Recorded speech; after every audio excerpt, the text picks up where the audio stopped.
So I always use Mike Farrell as an example of someone who's used his fame from his considerable talents to make the world a better place. And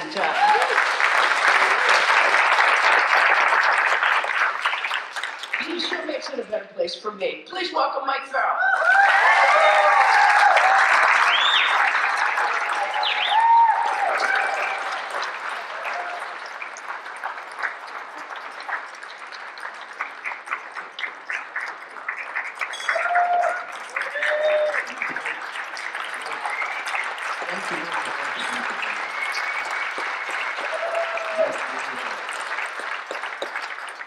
This Paula knocks me out. It's wonderful to have you with us. Thank you for being here. There are some wonderful folks here tonight. So there's a lot for you to see, to hear, to learn, laugh about, and to enjoy, and maybe to learn. One of our board members, a psychologist, sent me a note recently saying how wonderful he feels after our board meetings because of having spent so much time with such good people. And that acknowledgement is very sweet, I think, and I feel the same way. I'm always impressed by the simple decency of the folks in our group. They come from all walks of life, all ages, belief systems, races, experiences, you name it, and they simply share the belief that it's wrong to kill. In the Human Rights Charter, the first human right is the right to life. Capital punishment, killing by the state, is an abrogation of that right, so we oppose it. But our society has justified being in the killing business for so long, we abolitionists meet opposition. Some of it angry, defensive, some thoughtful, but all in need of justification. So there's no real room for compromise. The facts tell us state killing is racist in application, primarily used against the poor, the badly represented and the marginalized. It's hideously expensive, kills the innocent along with the guilty. Learning this, some people are moved in our direction. But I think there's more to it than that. We need to understand that state killing is doing harm to all of us.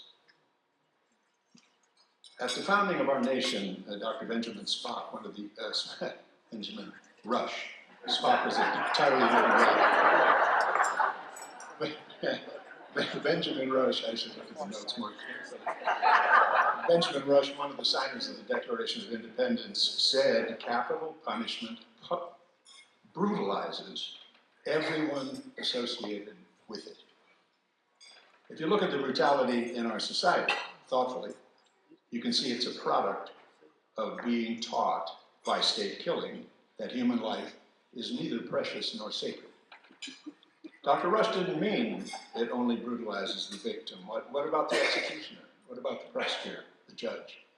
What about the jury? What about the citizens that in that society that support it or simply allow it? You look inside the machinery that Justice Harry Blackmun called the machinery of death, you find wounded human beings. In South Carolina, an executioner upon retirement said he felt as though by his work he'd been condemned by God.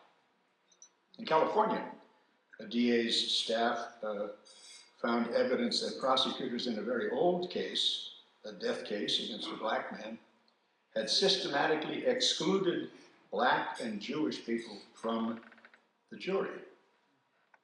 In Oklahoma, prison staff were so overwhelmed by the strain of a quick succession of coming executions, they were suffering what the psychologists called lasting trauma and a psychological toll that included PTSD and alcohol and drug abuse on the part of the staff to compensate.